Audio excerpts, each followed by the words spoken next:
Hello friends, कैसे हैं आप सब। Welcome back to Exemplar CH। Friends, आज संडे है और आज हम लोग बात करते हैं प्रैक्टिस पेपर का। और आपके समक्ष आज प्रैक्टिस पेपर थर्ड लेकर के आया हूं। फ्रेंड्स, कुछ हाइलाइट्स बता देता हूं आज के प्रैक्टिस पेपर के बारे में। आपको बता दें कि आज हम लोग विलियम शेक्सपियर के ड्रामा ओथेलो को देखेंगे। फिर एक और उनका ड्रामा है मच एडो अबाउट नथिंग के बारे में देखेंगे। सैमसन अगेनिस्ट है जॉन मिल्टन का। और कुछ बेहतरीन ग्रामर की बात करते हैं, साथ ही साथ वन वर्ड सब्स्टिट्यूशन गजब के क्वेश्चंस हैं। लास्ट तक बने रहिए। आइए वीडियो शुरू करते हैं बिना टाइम गंवाए। हाँ, आज का क्वेश्चन नंबर 1 है, who wrote the poem Samson अगेनिस्ट। Samson अगेनिस्ट लिखा गया फ्रेंड्स मिल्टन के द्वारा, आया था 1671 में। Who wrote the poem on his blindness, तो ये भी जॉन मिल्टन का पोएम है। ठीक है, जॉन मिल्टन का पोएम है ऑन हिज ब्लाइंडनेस, सोनेट है। Who establish the heroic couplet in English literature. देखिए, इस्टेब्लिश की बात क्या है कि हीरोइक कपलेट को कौन इस्टेब्लिश किया है इंग्लिश लिटरेचर में, तो वो है अपने John Dryden. Who is regarded as the father of English literary criticism. देखिए, फादर ऑफ इंग्लिश क्रिटिसिज्म कोई और है और father of English literary criticism John Dryden है। ठीक है, next, who became the first poet laureate in England. तो first poet laureate John Dryden है। अगर हम बात करते हैं सऊदी की, रॉबर्ट सऊदी की, तो 1813 में बने। और अगर बात करते हैं वर्ड्सवर्थ का, तो 1813 से लेकर के 1843 तक रॉबर्ट सऊदी का है और 1843 से लेकर के 1850 तक विलियम वर्ड्सवर्थ का है। नेक्स्ट है, in which year Dryden became poet laureate. तो कब बने, तो 1668 में फर्स्ट लॉरेट बनते हैं John Dryden. Who wrote the Pilgrim's progress. ये जॉन बनियान का वर्क है द पिलग्रिम्स प्रोग्रेस। कह रहा है कब पब्लिश हुआ था, तो आपको बता दें the Pilgrim's Progress published in 1678। Who is the representative dramatist of new classical age. तो विलियम कंग्रीव है फ्रेंड्स, यह भी ध्यान रखिएगा। Who wrote the drama the Way of the World. Drama देखिए, the Way of the World William Congreve के द्वारा लिखा गया एक बेहतरीन ड्रामा है। Sorry, which English dramatist treats love with unobjective rationalism. तो विलियम कंग्रीव ही हैं जो प्रेम को किसके साथ, ऑब्जेक्टिव रैशनलिज्म के साथ प्रेम को ट्रीट करते हैं। आगे बढ़ते हैं क्वेश्चन नंबर नेक्स्ट की, which social philosophy dominant during the industrial revolution dictated that the free operation of economics law would ensure the general welfare and the government should not interfere in personal pursuit of the personal interest। देखिए क्या कह रहा है कि ये कह रहा है कि कौन सी ऐसी सोशल फिलॉसफी है, तो वह सोशल फिलॉसफी की बात कर रहे हैं। तो आइसेस फेयर है, आइसेस फेयर वो सोशल फिलॉसफी है जो डोमिनेट करता है इंडस्ट्रियल रिवॉल्यूशन को। ठीक है, only free operation of economics law. तो एक क्वेश्चन है। नेक्स्ट हम लोग बढ़ते हैं, who applied the term romantic. Romantic जो टर्म है किसने अप्लाई किया है, to the literary period dating from 1785 to 1830 तक। तो वो इंग्लिश हिस्टोरियंस हैं, half of century after the period ended. तो ये लोग ऐसा किए हैं, अप्लाई किए हैं रोमांटिक को। विच of the following became the most popular romantic poetic form. कह रहा है कि कौन सा ऐसा पोएटिक फॉर्म है जो बहुत ही पॉपुलर हुआ था। Following on Wordsworth's claim that poetic inspiration. तो आपको बताते हैं वो लिरिक है, लिरिक पोयम है written in the first person. Actually वो रोमांटिक पीरियड में जो आया था most popular romantic poetic form, वो लिरिक पोयम ही था। ठीक है, लिरिक पोयम।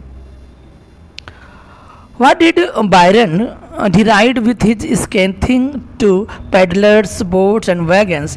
तो कह रहा है कि जो पेडलर्स हैं, जो बोट्स हैं, जो वैगन्स हैं, उसको कैसे उन्होंने किया है।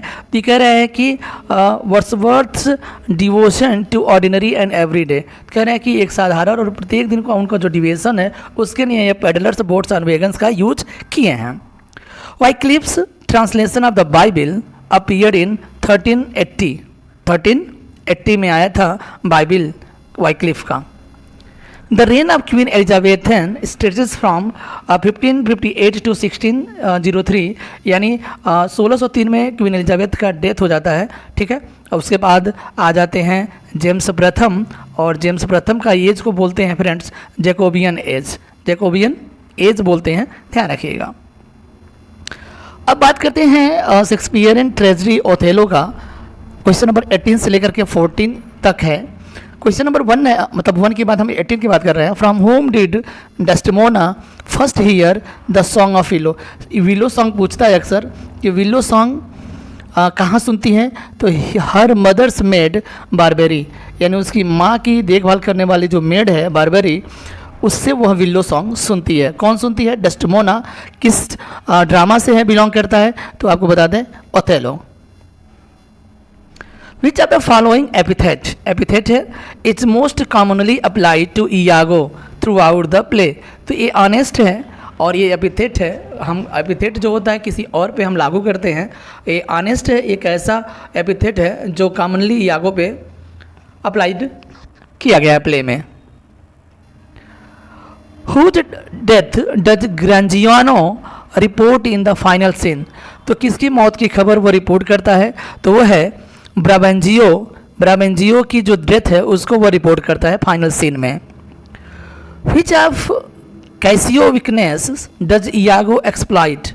तो कह रहा है कि ए लोअर या ए लो टॉलरेंस फॉर अल्कोहल, यानी जो लोअर टॉलरेंस है उसका अल्कोहल के प्रति, उसको वह एक्सप्लॉइट करता है Iago. Whom does Iago refer to as the true general? तो आपको बता दें वो है डेस्टिमोना। नेक्स्ट है how does Othello kill Desdemona? तो ही स्मोदर्ड हर। एक्चुअली ओथेलो जो है डेस्टिमोना को कैसे मारता है? तो उसका गला घोंट देता है, गला दबा करके मार डालता है, यानी ही स्मोदर्स हर। What according to Iago is the green-eyed monster? According to Iago किसे हम green-eyed monster बोला जाता है? तो वो फ्रेंड्स जीलसी है, ठीक है, जीलसी है। Whom does Cassio wound in the drunken brawl of Act 2 Scene 3? Scene 3 में कैसियो किसको घायल करता है? तो वो है मोंटेनो को। किसको करता है? मोंटेनो को। With whom does Cassio dine the night he is stabbed? यानी कह रहा है कि with whom does Cassio dine? Dine मतलब होता है डिनर करना। रात में किसके साथ भोजन करता है कैसियो? जब उसे स्टेब्ड किया गया, यानी घोंप दिया गया, तो बियांका के साथ था। किसके साथ था फ्रेंड्स? बियांका के। What is Othello holding as he stands over the sleeping Desdemona? तो एक्चुअली ओथेलो क्या है, एक लाइट को पकड़े हुए है उसके ऊपर, जब वो डेस्टिमोना सो रही है तो उसके चेहरे पर लाइट जलाया गया है, ठीक, ताकि वो इधर उधर न देख सके लाइट के चकाचौंध से। Who is the first character to refer to Othello by name? तो ओथेलो को ड्यूक के नाम से बोला गया है। फर्स्ट कैरेक्टर जो है ड्यूक, ओथेलो के रेफर करता है। According to Lodovico's letter who is to replace Othello as governor of Cyprus? तो कह रहा है कि लोडोविकोस के लेटर के अनुसार ओथेलो, यानी कौन ओथेलो को रिप्लेस करता है गवर्नर ऑफ साइप्रस के स्थान पर? तो वो कैसियो करता है, ठीक है, कैसियो रिप्लेस कर देता है ओथेलो को। किस रूप में? गवर्नर ऑफ साइप्रस के रूप में।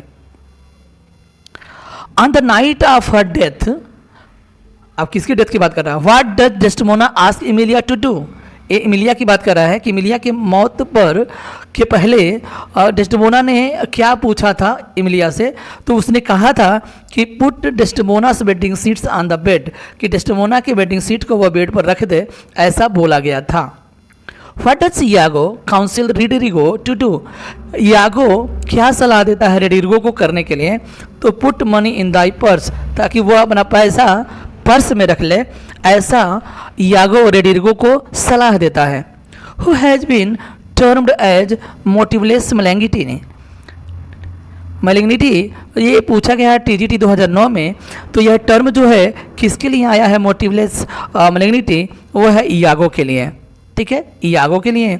Iago has been described as a motiveless malignity by Samuel Taylor Coleridge, यानी एस.टी. कॉलरिज के द्वारा, ठीक है, एस.टी. कॉलरिज के द्वारा मोटिवलेस मलिग्निटी बोला गया है किसको? इयागो को। इसका कैरेक्टर है ओथेलो का। Which Shakespeare critic said that evil has nowhere, यानी बुराई कहीं भी नहीं है, else been portrayed with such mastery as in the evil's character of Iago. तो एसी ब्रेडली ने शेक्सपियर के आलोचना करते हुए या क्रिटिक इयागो के बारे में वो बोलते हैं कि इयागो जितना बुरा कैरेक्टर जो है ना, इतने अच्छे से पेश किया गया है कि उसकी कोई भी एक तरह से जो बुराई है ना दिखती नहीं है कहीं भी, ठीक है ना, ऐसे बताया गया है। Which Shakespearean critic said about Iago, और कौन ऐसा क्रिटिक है जो इयागो के बारे में बोलता है कि stands supreme among Shakespeare's evils characters, जितने भी बुरे कैरेक्टर्स हैं शेक्सपियर के उसमें वो स्टैंड्स है, because the greatest intensity and subtlety of imagination has gone into his making. तो ये भी बात बोला गया है एसी ब्रेडली के द्वारा। और किसके बारे में? तो जितने भी एविल कैरेक्टर्स हैं विलियम शेक्सपियर के, उनके बारे में। Who said Iago is an accurate portrait of a psychopath? Psychopath, accurate portrait of a psychopath, यानी साइकोपाथ के चरित्र का एक्यूरेट चरित्र है इयागो, ठीक है। साइकोपाथ मतलब समझ रहे हैं ना, पागलपंथी कह सकते हैं। यह बोला गया इंपॉर्टेंट है इयागो का। ये जो लाइन है फ्रेड वेस्ट के द्वारा बोया गया है फ्रेंड्स, और ये इंपॉर्टेंट है। Who writes that Iago illustrate in the most perfect combination the two facts concerning evil? देखिए जितने भी बुराइयां हैं उसके बारे में बोल रहे हैं। कौन ऐसा बोला है इयागो के बारे में कि ऐसा दिखाया गया है मोस्ट परफेक्ट कॉम्बिनेशन, खूब अच्छे कॉम्बिनेशन के रूप में, टू फैक्ट्स कंसर्निंग एविल, दो तथ्यों को किससे संबंधित? बुराई से संबंधित। which seem to have impressed, ऐसा लगता है कि प्रभावित किया गया है Shakespeare the most, the first being that the fact that perfectly sane people exist in the whom fellow feeling of a kind is so weak that almost absolute egoism become possible to them, with the second being that such evil is compatible and even appears to allay itself easily, which exceptional powers of will and intellect. इतना बड़ा statement है friends, AC Bradley के द्वारा बोला गया है, ठीक है, एसी ब्रेडली के द्वारा।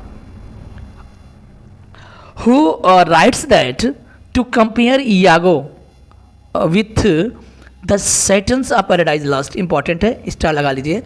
कह रहा है कि किसने पैराडाइज लास्ट के सैटन से इयागो की तुलना किया था, ऑलमोस्ट एब्सर्ड, कि बिल्कुल एकदम गंवार हैं लोग।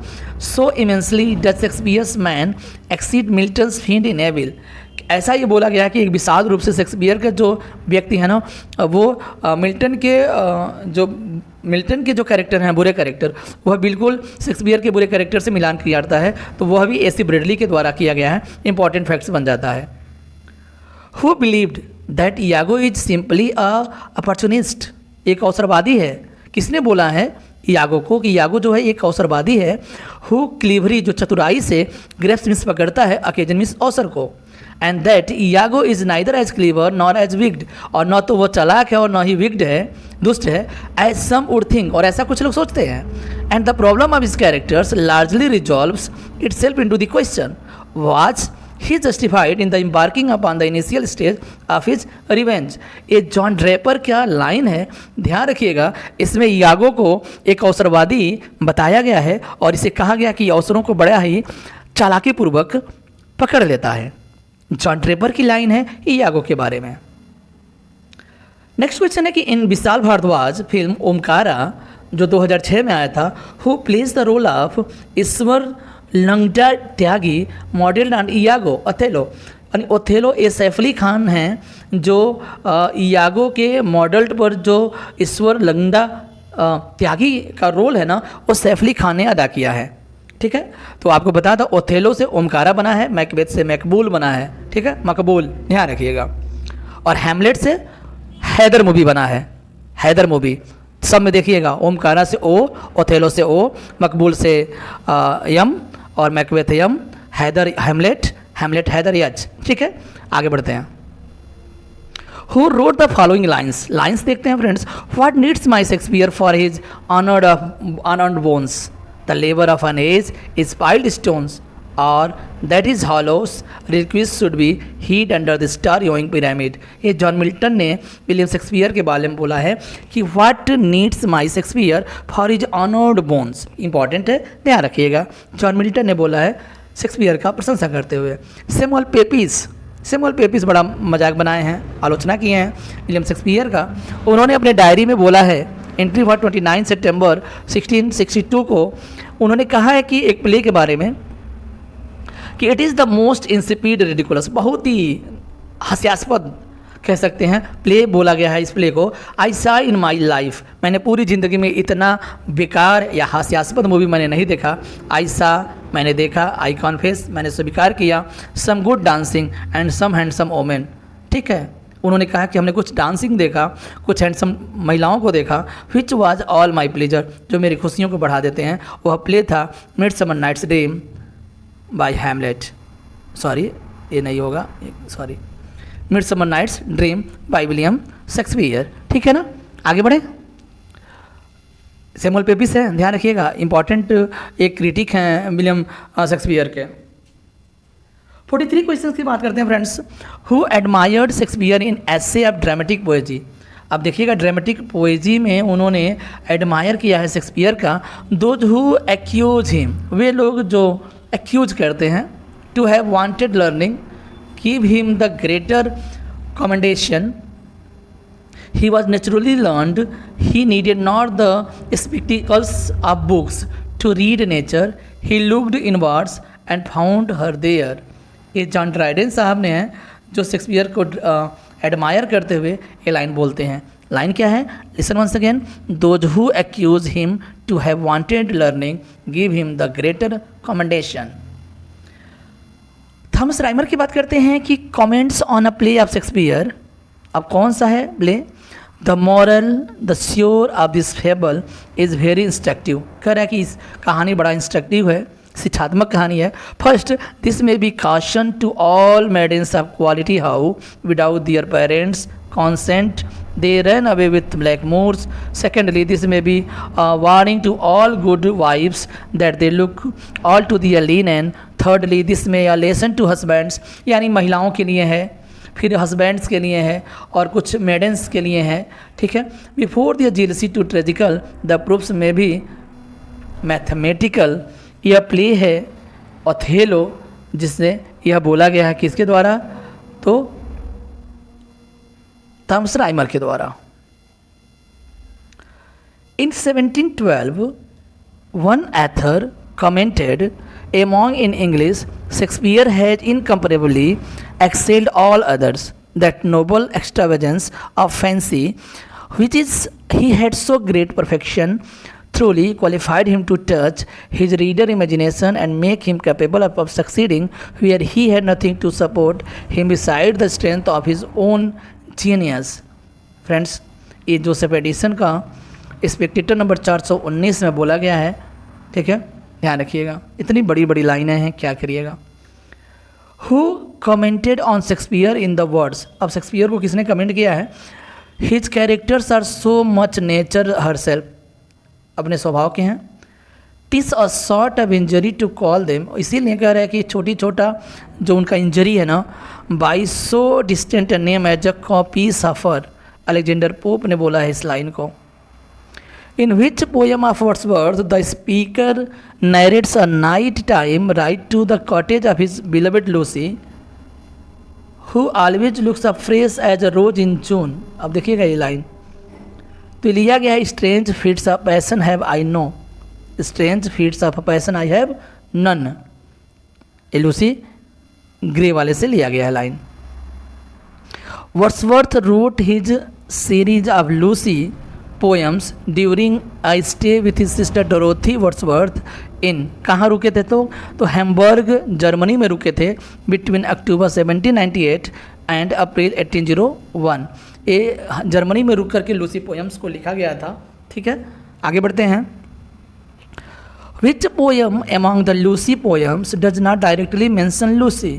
तो लूसी को डायरेक्ट मेंशन नहीं किया है। Slumber did my spirit seal में लूसी को डायरेक्ट मेंशन नहीं किया गया है। Which of the Lucy poems has been described as a sublime epitaph?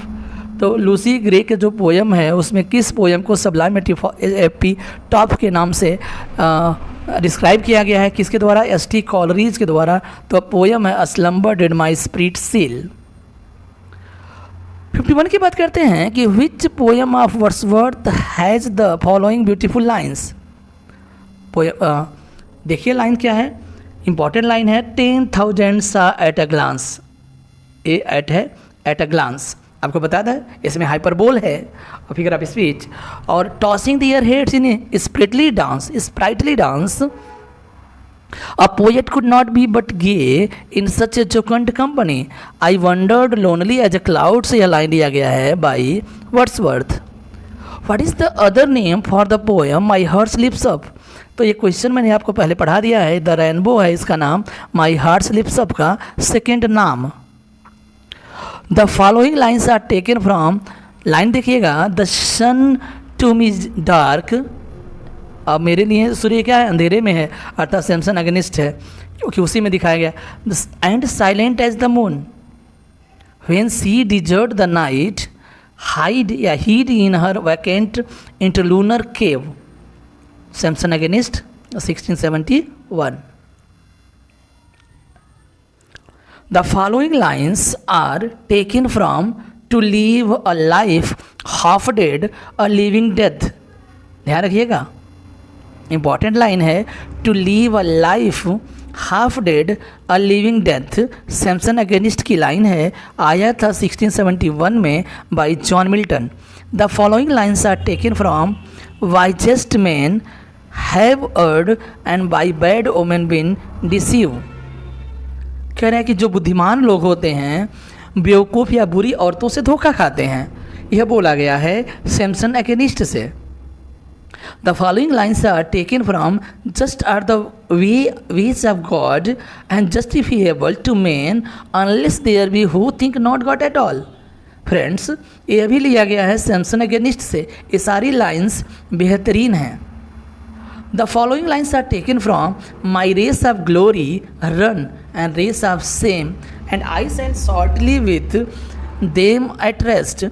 Samson Agonistes की लाइन है, ध्यान रखिएगा। Who speak the following lines in Samson अगेनिस्ट। तो कह रहा है कि in argument with a man a woman ever goes by the words. अगर आप कोई व्यक्ति औरतों से बहस करता है तो वह जो स्थिति होगी वह वर्ष हो जाएगी। वट एवर ही हर काज, जो भी उसकी कारण हो वह तबाही होना है। तो ये डेलिला की लाइन है और ये भी सैमसन अगेनिस्ट से लिया गया है। नेक्स्ट है, different kinds of loyalties are presented in this play. कई प्रकार के लॉयल्टीज़ को इस वर्क में दिखाया गया है इस प्ले में। और कह रहा है कि नोटिस करने वाली बात यह है कि loyalty to race, loyalty to friendship, professional loyalty, lastly the loyalty to the married life. तो कह रहा है कि एक रेस के लिए लॉयल्टी है, मित्रता के लिए लॉयल्टी है, प्रोफेशनल लॉयल्टी है और अपने हस्बैंड मैरिड लाइफ के लिए भी लॉयल्टी है। ये पोयम लॉयल्टीज़ ही है, 1922 में आया था और ये गाल्सवर्दी का प्ले है। He was one of the greatest dramatists of the school of realism and naturalism in drama and played a conspicuous part in popularizing the problem play in the 20th century. The dramatist is Galsworthy। कह रहे हैं कि ये बिल्कुल कैसे हैं, एक महान ड्रामाटिस्ट है रियलिज्म एंड नेचुरलिज्म के। किस स्कूल में? जहाँ पर यथार्थवाद और प्रकृतिवाद के स्कूल के सबसे बड़े और महान ड्रामाटिस्ट हैं। तो वो कौन है? John Galsworthy. His work is rooted in contemporary English life and provides a vivid and fairly accurate picture of the condition of the society of the time in which he lived. The author is Galsworthy। आपको पता है ना, समकालीन चीज़ें उनके साथ ही हो रही थी, उनके जीवन में ही हो रही थी और उन्होंने बहुत सारा पिक्चर जो है अपने समाज से देख करके, अपना करके, महसूस करके उन्होंने बहुत सारे ड्रामास लिखा है, नॉवेल्स लिखे हैं। तो वो हैं गाल्सवर्दी। सोशल इशूज़ पे वह लिखा करते थे, आपको पता है। Who is known as the father of criticism is, तो फादर ऑफ क्रिटिसिज्म जो बोला जाता है वो अरिस्टोटल को बोला जाता है। Who is known as the father of English criticism, तो जॉन ड्राइडन को बोला जाता है। Who define the term deconstruction, तो ये जैकस डेरिडा हैं, जैकस डेरिडा हैं फ्रेंड्स, ध्यान रखिएगा। एक बुक है of Grammatology is 1967 book by French philosopher Jacques Derrida. Jacques Derrida का एक वर्क है of Grammatology. The death of the author is in क्या है 1967 ऐसे, द डेथ ऑफ एथर जो 1967 में आया था, एक ऐसे है किसका, रोनाल्ड बार्थेस का, एक फ्रेंच लिटरेरी क्रिटिक और थियरिस्ट हैं। Who ओपाइंड classicism is health, important है, गोथे की लाइन है फ्रेंड्स, और ये क्लासिसिज्म इज़ हेल्थ, क्लासिसिज्म को स्वस्थ बताए हैं, रोमांटिसिज्म इज़ डिजीज़, और रोमांटिसिज्म को बीमार बताए हैं।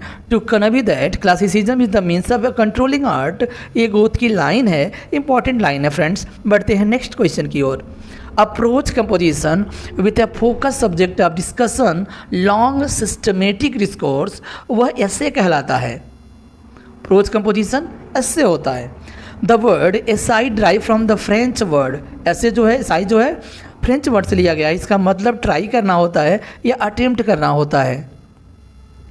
The first English comedy Ralph Roister Doister was probably first perform about 1553। पहली कॉमेडी जो है राल्फ रोइस्टर जोइस्टर जो है वो 1553 के आसपास में प्रोबेबली मैंने संभवतः परफॉर्म किया गया था, ऐसा बोला जा रहा है। Who popularize the comedy of humours by writing the popular satirical plays every man is humour, जो आया था 1598 में। वेलपोन उनका एक बेहतरीन वर्क है। द फॉक्स 1606 में आया था। द अल्केमिस्ट आया था 1610 में। और नेक्स्ट है बार्थोलोम्यू फेयर जो है 1614 में आया था। ये सारे जो पॉपुलराइज कॉमेडी उन्होंने लिखा है वो है बेन जॉनसन। क्या है? Ben Jonson. देखिएगा सैमुअल जॉनसन नहीं है, बेन जॉनसन है। और डॉक्टर जॉनसन सैमुअल जॉनसन को बोलते हैं, ये भी ध्यान रखिएगा। एक नोट है कि Shakespearean comedy much ado about nothing की अब हम बात करते हैं 72 to 91। Who sing the song sigh no more ladies, important line है, बोला गया बाल्थासार के द्वारा, बाल्थासार के द्वारा बोला गया है अपने लेडीज़ को शो करके sigh no more ladies encouraging women to accept men's and infidelity. ये बाल्थासार से को बोला गया है, बाल्थासार के द्वारा बोला गया है और लेडीज़ को संबोधित करते हुए, और लिया गया है मैच एडो अबाउट नथिंग, आया था 1598 to 99 near about. Which character rails against the unequal status of women saying O that, देखिएगा line, O that I were a man for his sake. यदि मैं एक व्यक्ति होती, मतलब पुरुष होता या मर्द होता या, ठीक है, तो उसके लिए यह लाइन है बिट्राइस बोलती है, ठीक है, अनइक्वली को स्टेटस को दिखाने के लिए बिट्राइस ऐसा बोलती है कि काश मैं एक मर्द होती। O that I were a man for his sake, उसके लिए। Who challenges Claudio to duel after the jilts Hero, तो कह रहा है कि क्लॉडियो जो है क्या करता है, चैलेंज करता है बेनेडिक्ट को, या बेनेडिक्ट जो है क्लॉडियो को क्या करता है, चैलेंज करता है। ड्यूएल माने द्वंद्व युद्ध के लिए। Who is the only one of the play's gallants, gallants माने सज्जन पुरुष होता है, not to end up with a wife at the end, ये डॉन पेड्रो हैं, और ऐसे व्यक्ति हैं Don Pedro. Who is the first man to propose marriage to Beatrice, Beatrice से शादी करने के लिए कौन ऐसा व्यक्ति है जो सबसे पहले प्रपोज किया था, चाहे वो मजाक में किया हो या गंभीरतापूर्वक किया हो, वो है डॉन पेड्रो। शादी करने के लिए किससे? बिट्राइस से। which histrionic character begs to be sent, यानी भेजने के लिए याचना करता है, the farthest inch of Asia, ये देखिए एक टर्म है, the farthest inch of Asia rather than speak to Beatrice, और कौन करता है ऐसा? Benedick. Courtiers in this play embody the ideal of sprezzatura, देखिए यह एक स्प्रेजाटुरा का आइडियल इम्बॉडी करते हैं, निर्माण करते हैं जो courtiers, in which wit grace are supposed, और क्या ऐसा है उसमें, तो कह रहा है सब एफर्टलेस है। क्या है? एफर्टलेस है, निरर्थक है, ये बिना काम का है। विच character holds power over his friend by virtue of his social status, तो कह रहा है कि जो कैरेक्टर सब पावर लिए हुए है वो है Don Pedro. Shakespeare uses Beatrice and Benedick are fooled into falling in love to demonstrate the deceit in not inherently, तो ये एविल है। कह रहे हैं कि ये लोग प्यार में पड़ रहे हैं और ये क्या है, बुराई को यूज़ करता है, बुराई को बताता है कि विट्राइस और बेनेडिक्ट जो है मूर्ख बन रहे हैं एक दूसरे के प्यार में पड़ करके, ठीक है। और कह रहे हैं क्या डिमोन्स्ट्रेट करता है, तो एविल डिमोन्स्ट्रेट करता है। In the context of the play heroes death is symbolic, hero का जो डेथ है ना, हीरो जो है इस प्ले में हीरोइन है, ठीक है। और क्या है? सिंबॉलिक है। सिंबॉलिक का मतलब होता है प्रतीकात्मक कह सकते हैं। Which of this scene represents the climax of the day, Hero shaming, Hero का शर्माना जो है रिप्रेजेंट करता है क्लाइमेक्स को इस प्ले का। Much about nothing is a comedy by William Shakespeare thought to have been written, तो यह 1598 to 99 में लिखा गया है, ऐसा सोचा गया है, माना गया है। Shakespeare's much ado about nothing is grouped under the heading, अब देखिएगा फ्रेंड्स इंपॉर्टेंट बन जाता है, टू बी स्टेड एक टर्म है और इस ग्रुप के अंदर में मच एडो अबाउट नथिंग आ जाता है, हेनरी फिफ्थ आ जाता है, एज यू लाइक इट आ जाता है, और बेन जॉनसन का एवरी मैन इज ह्यूमर आ जाता है, और ग्रुप का नाम है टू बी स्टेड। ध्यान रखिएगा, हो सकता है कि पूछा जा सके। इन हुज हाउस होल्ड और Don Pedro, Claudio and Benedick invited to stay for 1 month, एक महीने के लिए किसके घर पर डॉन पेड्रो, क्लॉडियो और बेनेडिक्ट को इनवाइट किया जाता है, तो कौन है? लियोनार्डो है फ्रेंड्स। लियोनार्डो के घर पर इतने लोगों को इनवाइट किया जाता है एक महीने के लिए रहने के लिए। What does Benedick and Beatrice merry war consist of, तो क्यों इनके मैरिज वार चलता है? तो एक्सचेंजिंग इंसल्ट, यानी एक दूसरे के बदले इंसल्ट करते हैं, इसके वजह से मैरी वार चलता है। What is Don John nickname, तो डॉन जॉन का जो निक नेम है वो बास्टर्ड है। नेक्स्ट है before Don John and Don Pedro became friendly they were, sorry, कह रहा है कि डॉन पेड्रो और डॉन जॉन मित्र बनने से पहले वह एक आपसी एक शानदार दुश्मन थे, हॉस्टाइल थे, दुश्मन थे। What does Don Pedro propose to do in order the help to help Claudio with Hero's heart, तो डिस्गाइज हिमसेल्फ एज क्लॉडियो, तो ये कह रहा है कि वो अपने आप का क्लॉडियो के रूप में डिस्गाइज कर लेता है, ठीक है।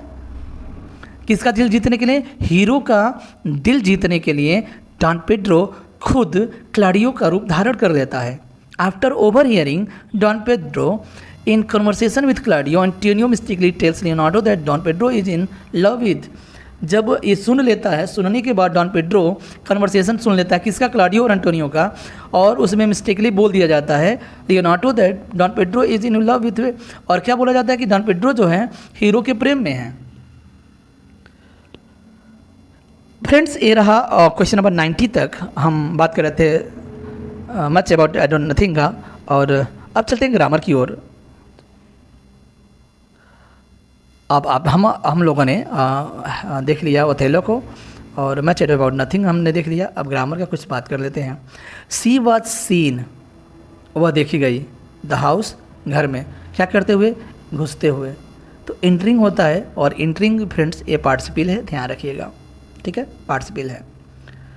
Tigers is a dangerous spot, तो हंटिंग टाइगर्स यानी hunting tigers is a dangerous spot, तो ये क्या है? हंटिंग, यहाँ पर पार्टिसिपल नहीं है मेरे भाई, यहाँ पर जिरंड है, ठीक है, जिरंड है,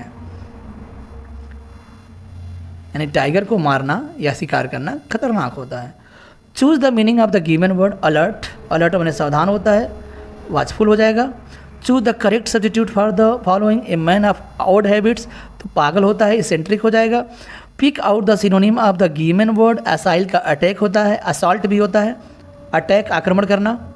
synonym of the word dexterous, और डेक्स्ट्रस का स्किलफुल होता है, प्रवीण होता है, दक्ष होता है, किसी काम में माहिर होता है।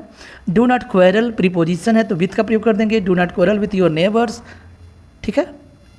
Find out the misspelled word, TGT 2013 में पूछा गया है। डिलेम्मा जो है फ्रेंड्स, ADILEMM ये होता है डिलेम्मा का, ध्यान रखिएगा। तो मिसस्पेल्ड है तो डिलेम्मा हो जाएगा, इसमें डबल एम होगा। Pick out the correct spelling of the word among the following words, तो प्लेटीट्यूड है, प्लेटीट्यूड का कई वर्ड मीनिंग होते हैं लेकिन यह प्लेटीट्यूड जो है सही है। Find out the misspelled words, PGT 2004 में पूछा गया है। सरफिट, और सरफिट का मतलब स्पेलिंग इसमें IET है, इसमें EIT होना चाहिए, जिसका मतलब होता है अधिकता या प्रचुर मात्रा में होना। Surfeit. One who is new to profession, उसे नॉइस बोलते हैं, जो अपने काम में नया होता है वो नॉइस होता है। One who is not the citizen of a country, TGT 2004 में पूछा गया, वो विदेशी होता है जिसे हम एलियन कहते हैं। One who is the most powerful, omnipotent कहलाता है, जो सर्वशक्तिमान होता है वो ऑमनीपोटेंट होता है, जो सर्वज्ञ होता है वो ऑमनीसिएंट होता है, और जो क्या होता है सब जगह होता है, सर्वव्यापी होता है, उसे ऑमनी प्रेजेंट बोलते हैं। तो ऑमनीपोटेंट, ऑमनीसिएंट, ऑमनी प्रेजेंट, ठीक है फ्रेंड्स। आगे बढ़ते हैं। One who is opposed to war, जो विरोध करता हो युद्ध को, वह पेसिफिस्ट होता है, शांतिवादी बोलते हैं। Place where birds are kept, तो बर्ड है तो अपियरी हो जाएगा। अपियरी क्या होता है आप बताएंगे।